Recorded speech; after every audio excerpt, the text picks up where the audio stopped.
विपिन ने यहाँ पर बड़े एटीट्यूड के अंदर वहाँ पर अकबर से कहा। हालांकि यहाँ पर विपिन का वो एटीट्यूड अकबर के ऊपर बहुत ज्यादा भारी पड़ गया। उसको ऐसा लगने लगा था किसी ने उसके सर पर पत्थर देकर मारा हो। है क्या कहा? क्या तुमने यहाँ पर केवल ऐसे ही टाइम पास करते करते इस ड्रैगन को पकड़ लिया? अरे क्या तुम्हें मैं यहाँ पर CH लगता हूँ या फिर मेरे सर के ऊपर कोई बड़ा सा CH लिखा हुआ है, इसी वजह से तुम मेरे को इससे कुछ कहने की कोशिश कर रहे हो?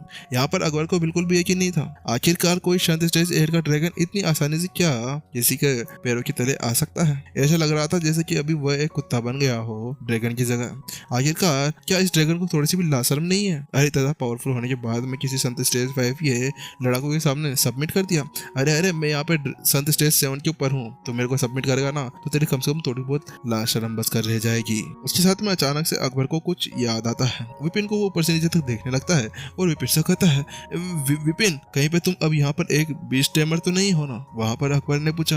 अकबर की बात सुनने के बाद विपिन ने बिल्कुल हल्की सी मुस्कान के साथ मुझसे कहा, हाँ मैं भी एक है ना बीस्ट टेमर हूँ। वो बात कुछ ऐसी है कि जब मैं होंगर मास्टर टीचर अकेडमी के अंदर था ना, तो उस समय वहां पर मैंने 6 स्टार बीस्ट टेमर की परीक्षा दी थी। उसके साथ में मुझे यहाँ पर थोड़ा बहुत आता था कि मैं कैसे बीस्ट को पकड़ सकता हूँ, तो उसके साथ में मैंने ये सब कुछ कर दिया। हालांकि जैसे ही यहाँ पर विपिन ने वह शब्द कहे थे ना, उसके साथ में यहाँ पर अकबर के तो हक्का बक्का रह चुका था। अकबर को ऐसा लगने लगा था किसी ने उसके चेहरे पर जोरदार तमाचा मारा हो। अब ये बेस्ट टेमर भी निकल गया। अरे आखिरकार तूने कौन कौन सा व्यवसाय किया हुआ है, कृपया मुझे बता दे, ताकि अगली बार मैं यहाँ पर ज्यादा झटके नहीं खाऊं। अकबर को ऐसे लगने लगा था कि यहाँ पर अपने हाथ के अंदर कोई पत्थर ले और दे पत्थर विपिन को मार डाले, क्योंकि यहाँ पर उसको इस तरह से झटके पे झटके मिले जा रहे थे। जब से वो अंदर घुसे थे, फॉर्मेशन के ऊपर झटका, झटके पे झटका, उसके बाद में यहाँ पर आए तो इतना बड़ा झटका कि झटके से वो मर सकता था। लेकिन अकबर यहाँ जानता था फालतू विपिन से और ज्यादा इसके बारे में बात करने लगा ना, तो उसके बाद में वो आज यहीं पर ही मारा जाएगा। वो विपिन से कहता है, हाँ ठीक है विपिन, अब तुमने इस ड्रैगन को पकड़ ही लिया है, तो अब मुझे नहीं लगता कि हमें यहाँ पर रुकने की ज्यादा जरूरत है, क्योंकि हमारा मेन मुद्दा यही था कि हम ड्रैगन को बाहर निकाले और हुसैन के पीछे लगा दे जैसे कि कोई पागल कुत्ता हो। लेकिन तुमने इसको यहाँ पर पकड़ लिया है, तो ठीक है चलो चले।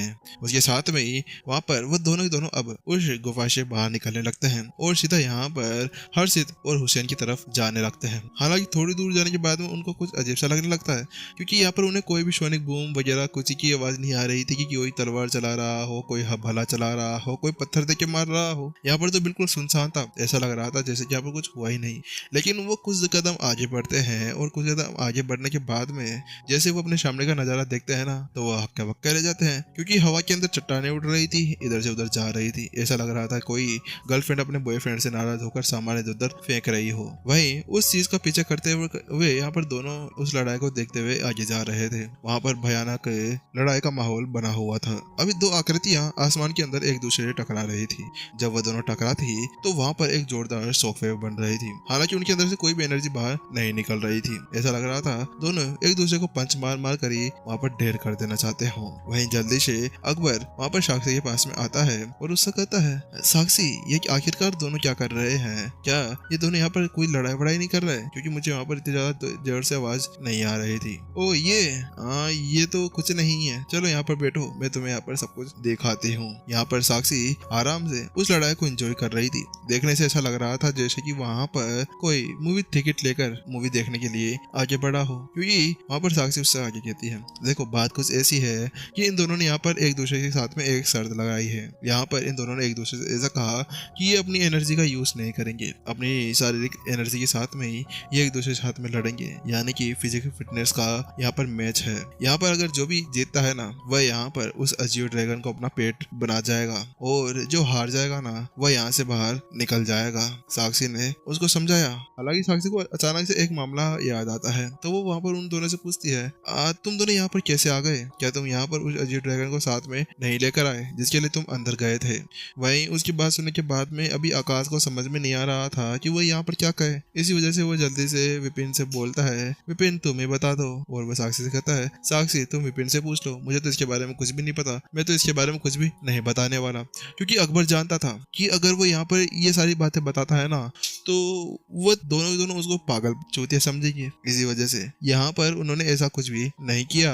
और वहीं दूसरी तरफ अब साक्षी भी हैरान थी कि आखिरकार अकबर ऐसा क्या नहीं बताना चाह रहा था जो वो विपिन से पूछ सकती थी। वहीं वह अब साक्षी अपने उस झटके को दबाती है और विपिन से पूछती है, अच्छा विपिन तुम्हें बता दो, मुझे यहाँ पर अकबर तो बताने से मना कर रहा है कि आखिरकार वो अजीत ड्रैगन कहाँ पर गया। ओह वह। हालांकि यहाँ पर विपिन बस उस बारे में समझाने वाला था कि अचानक से वहाँ पर हुसैन ने उसको देखा और वह वहाँ पर हर्षित को पीछे पंच मारकर हटा देता है। और वहाँ पर हुसैन जल्दी से विपिन और अकबर की तरफ देखते हुए कहता है, तुम दोनों यहाँ पर बिल्कुल ठीक हो, आखिरकार तुम वहाँ पर कोई चोट खोट खाकर नहीं आए, वहाँ पर हुसैन ने कहा। हालांकि वहाँ पर उसकी आवाज सुनने के बाद में हर्षित उससे कहता है, तुम्हारा कहने का क्या मतलब है, आखिरकार मेरे दोस्तों को यहाँ पर क्या हो सकता है, कहीं पे तुमने यहाँ पर पहले से कोई चाल बिछाकर तो नहीं रखा था ना। वही उसकी बात सुनने के बाद में अकबर ने उसका कहा, हर्षित भाई बात कुछ ऐसी है कि ये जो कमीना हुसैन है ना, इसने हमारे लिए वहाँ पर जाल बिछा कर रखा हुआ था। ये यहाँ पर ये चाह रहा था कि हम लोग वहाँ पर जाएं और उसके अंदर फंस जाएं, लेकिन ऐसा हुआ कि विपिन ने यहाँ पर सब कुछ मोर्चा संभाल लिया था, उसकी वजह से हम लोग वहाँ से बचकर बाहर आ गए थे। बात कुछ ऐसी थी, जब अकबर और विपिन वहाँ से बाहर निकल रहे थे ना, तो उस समय विपिन ने वहाँ पर सारी जो कहानी वहानी हुई थी ना, उसके बारे में वहाँ पर उसको बता दिया था। वहीं अकबर की बात सुनने के बाद में हुसैन ने कहा, हाँ मैं ही था, मैं ही वहाँ पर सबसे पहले उस ड्रैगन से मिल चुका था। मैंने वहाँ पर उस ड्रैगन को भड़काया था कि यहाँ पर तुम लोग आओगे और उसको पकड़ कर ले जाओगे, इसी वजह से मेरा ही वहाँ पर सारा जाल था।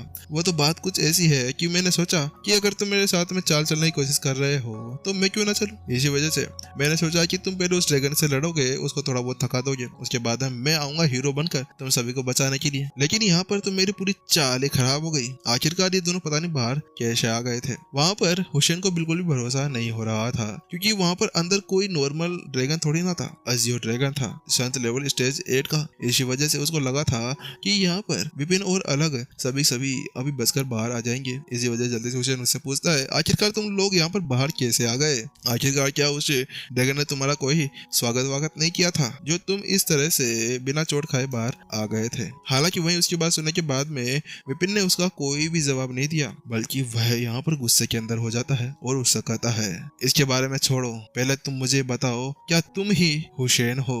वहीं उसकी बात सुनने के बाद में हुसैन ने कहा, हाँ मैं ही हुसैन हूँ। वहाँ पर हुसैन बिल्कुल शांत था। हालांकि यहाँ पर उसको थोड़ा बहुत शौक तो लगा था। संत स्टेज 5 के ऊपर होने के बाद में एक बंदा उसको इस तरह से बुला रहा था। वहीं उसकी बात सुनने के बाद में विपिन का गुस्सा भड़क उठता है।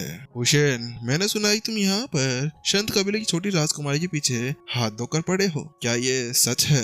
हालांकि उसकी बात सुनने के बाद में हुसैन को समझ नहीं आता। वो उससे पूछता है, आखिरकार तुम कहना क्या चाहते हो, आखिरकार मुद्दा क्या है, तुम किस वजह से यहाँ पर इतना ज्यादा गुस्सा हो रहे हो। लेकिन वहीं विपिन फिर से उसको इग्नोर कर देता है और वह जल्दी से हर्षित की तरफ पलटता है। हर्षित भाई, अब तुम मुझे बताओ, क्या ये बंदा यहाँ पर हमारी छोटी राजकुमारी को परेशान कर रहा है? क्या ये संत कबीले की छोटी राजकुमारी के पीछे हाथ धोकर पड़ा हुआ है? क्या ये तुम्हारी बहन को किसी तरह से तंग वंग करता है, या फिर ये उसे शादी करने के सपने देख रहा है? वहाँ पर जैसे ही हर्षित ने उसके वो शब्द सुने, उसके साथ में वो गुस्सा तो हो जाता है, लेकिन वह यहाँ पर जानता था कि उसे गुस्सा होने का कोई भी मतलब नहीं था। वो उससे कहता है, अच्छा अरे ये कीड़ा है, आखिरकार ये कहाँ पर मेरी बहन के साथ में मैच हो सकता है? अरे इन से तो बहुत सारे आते हैं, यह कुछ भी यहाँ पर नहीं कर सकता। तुमने सुना नहीं, कुत्ते हमेशा हंस का मांस मांगने के लिए आगे बढ़ते हैं, वो भी कुछ ऐसा ही है। वहीं उसकी बात सुनने के बाद में विपिन फिर से उसकी तरफ देखने लगता है, क्योंकि यहाँ पर अब हर्षित भाई ने ऐसे कुछ शब्द कह दिया है ना, तो उसके बाद मुझे लगता है कि इसको थोड़ी बहुत पिटाई का स्वाद चिखाना होगा, विपिन ने कहा। लेकिन इस बार विपिन की वो बातें हुसैन के दिल के अंदर चुप जाती है। क्या पिटाई और मेरी? क्या वास्तव में तुम यहाँ पर संत स्टेज 5 के ऊपर होने के बाद में मेरी पिटाई कर सकते हो? यहाँ पर हुसैन ने कुछ भी ऐसा नहीं सोचा था कि एक बंदा जो संत स्टेज 5 के ऊपर था, वह संत स्टेज 5 के ऊपर होने के बाद में उसको इस तरह से धमकी देगा। विपिन ने कहा, हाँ तो इसमें कोई बड़ी बात है क्या तुम्हें यहाँ पर कोई स्वाद वाद सकना है तो तुम बोल सकते हो, मैं तुम्हें भी स्वाद चखा देता हूँ, विपिन ने कहा। लेकिन जैसे विपिन ने वो शब्द कहे थे ना, उसके साथ में वह शब्द इतने ज्यादा कठोर, इतने ज्यादा दिल को दुखाने वाले थे कि जो हुसैन था ना, हुसैन की हालत खराब हो जाती है। उसका गुस्सा सर पर चढ़कर नाचने लगता है। अब बहुत हो गया विपिन, तुम अब बहुत ज्यादा बोल चुके हो, मैं तुम्हें यहाँ पर नहीं छोड़ने वाला। इतना कहने के साथ में हर्षित ने जल्दी से अपनी एनर्जी को अनलीज कर दिया। अगले ही पल यहाँ पर एक खतरनाक शॉक वेव विपिन की तरफ बढ़ने लगती है, विपिन को कुचलने के लिए। हालांकि विपिन ने भी वहाँ पर उस शॉक वेव को देख लिया था और वह अपनी जगह पर आराम से खड़ा था। उसको यहाँ पर कोई भी फर्क नहीं पड़ रहा था। इसके बदले यहाँ पर वो सकता है, ड्रैगन देख लो, तुमने सुन लिया ना आखिरकार यहाँ पर क्या चल रहा था।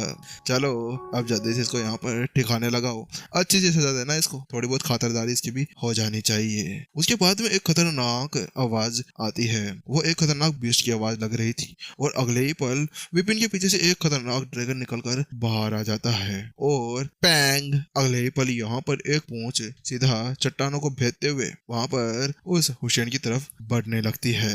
बूम, अगले ही पल हुसैन जमीन के ऊपर पड़ जाता है और वहां पर एक जोरदार गड्ढा हो जाता है और उस गड्ढे के अंदर ही सस्पेंस खत्म हो जाता है। सस्पेंस, अरे गाइस पहले हुसैन को ठीक कराना होगा ना, क्योंकि नेक्स्ट एपिसोड के अंदर उसका बहुत ज्यादा बड़ा रोल है, इसी वजह से एपिसोड यहीं पर खत्म कर दिया गया। गाइस जब भी मैं वीडियो बनाता हूँ ना तो उसके लास्ट में मैं जरूर बता देता हूँ कि वीडियो किस टाइम पे आएगा किस टाइम पे नहीं आएगा, क्योंकि आज दिन भर का स्क्रिप्ट बना रहा था, उसको रेडी करने में थोड़ा बहुत आज की केवल इस आज की जो एपिसोड है ना उसी की स्क्रिप्ट आज मैं बना पाया हूँ। अब स्क्रिप्ट का रात को काम होगा, नहीं हुआ क्योंकि मेरे पास में सेकंड का चैनल भी है ना अपना, उसको भी काम करना है अभी तक, उस इस स्क्रिप्ट के चक्कर में उसका मैं काम अभी तक नहीं कर पाया हूँ इसी वजह से। और गाइज यार कॉल वगैरह करना बंद कर दो, ठीक है, क्योंकि मैं यार डिस्टर्ब होता हूँ इसी वजह से। और जाने से पहले चैनल को सब्सक्राइब जरूर करके जाए, क्योंकि क्या पता विपिन आपको सपने में आ जाए और कुछ भी कर जाए इसी वजह से। चलिए गाइस टाटा बाय बाय, और कुछ नहीं, बस बाय।